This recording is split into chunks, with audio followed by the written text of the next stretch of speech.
Bonjour à tous et à toutes, bye 2019, welcome 2020. Je vous souhaite à toutes et à tous une bonne année avec santé, joie, amour, bienveillance et réussite dans vos projets.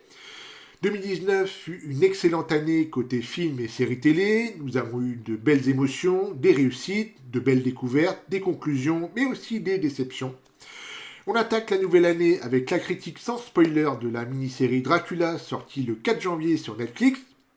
Alors le roman Dracula, paru en 1897 et écrit par Bram Stoker, est l'une des histoires les plus influentes jamais écrites, ainsi que l'un des livres le plus adaptés de l'histoire de la culture pop. D'innombrables films, séries télé, livres et diverses formes de médias ont pris Dracula comme source principale, et le comte Dracula lui-même reste l'une des véritables idoles des 19 et 20e siècles. C'est une série que j'attendais avec impatience et j'étais plutôt confiant en voyant Steven Moffat et Mark Gatiss s'attaquer à Dracula et à la réalisation de cette mini-série coproduite par Netflix et la BBC. Après tout, le duo l'a déjà fait avec une autre icône incontestée de la culture pop, à savoir Sherlock Holmes, porté par l'excellent Benedict Cumberbatch. Malheureusement, pour Dracula, c'est une déception assez amère, alors que la série se targue d'être une adaptation de Dracula de Bram Stoker.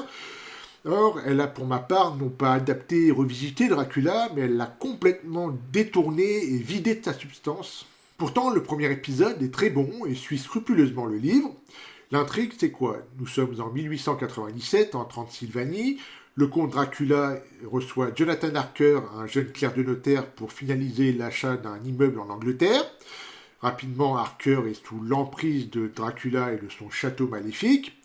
Et l'intérêt que porte Dracula pour Jonathan Harker découle du fait qu'il réalise que la fiancée de Jonathan est en quelque sorte une réincarnation de son épouse décédée qu'il souhaite retrouver.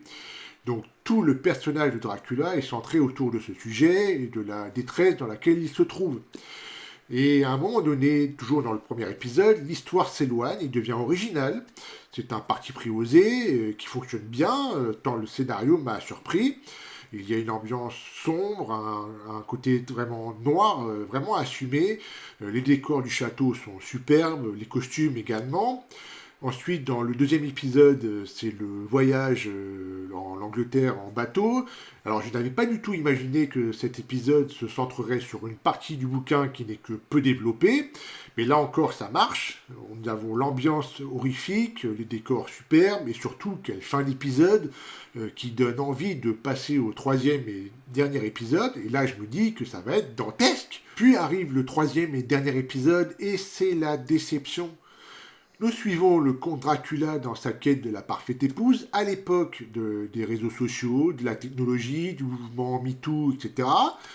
Là où la série Sherlock réussissait parfaitement la modernisation de son mythe, dans Dracula, Gatiss et Moffat ne parviennent absolument pas du tout.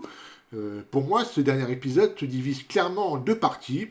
La première moitié allait pourtant bien dans le sens du roman, mais je pense que chaque partie aurait mérité un épisode complet pour ne pas ensuite donner l'impression d'une conclusion trop précipitée, puisque dans la deuxième partie de l'épisode, la série s'enfonce dans un soap à deux balles, les incohérences se multiplient, ça use de trop de raccourcis.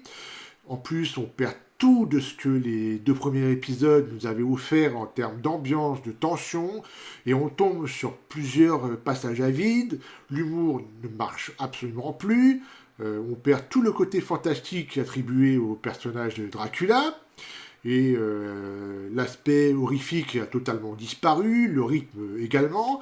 Voilà, il y a une impression de bâclé. Et je me suis demandé, à un moment donné, si je ne m'étais pas trompé de série sans faire exprès.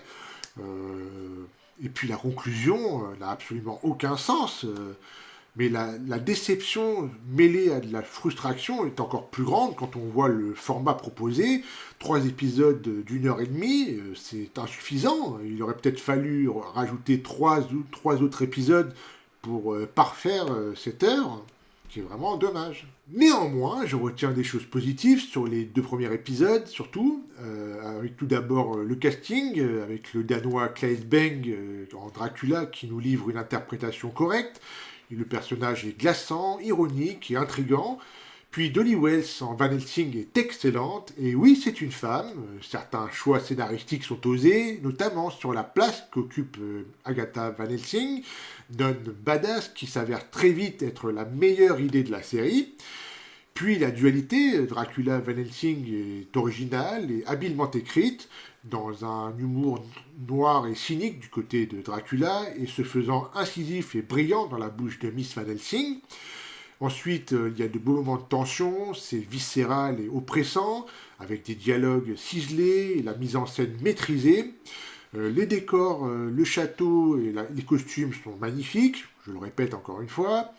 On est aussi limite dans le fanservice, puisque Gatiss et Moffat rendent souvent hommage au cinéma de genre, et plus particulièrement aux adaptations de Francis Ford Coppola et de Terence Fisher.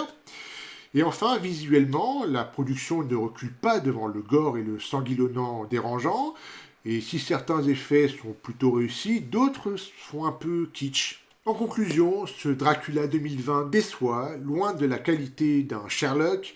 Gatiss et Moffat tentent de recycler les quelques détails et même ficelles qu'ils avaient faites avec la série Sherlock ici dans l'épisode 3 et à la fin de l'épisode 2, mais malheureusement ça tombe à plat.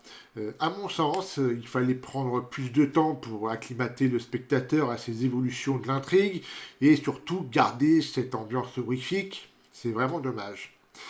Et c'est ainsi que se termine cette vidéo, j'espère qu'elle vous aura plu. N'hésitez pas à donner votre avis sur la mini-série Dracula dans les commentaires. On n'oublie pas non plus les pouces bleus, ça fait toujours plaisir. Puis abonnez-vous à la chaîne pour de nouvelles critiques ciné-séries. Vous pouvez également me suivre sur les réseaux sociaux, les liens sont dans la description. Je vous dis bye bye et à la prochaine, salut!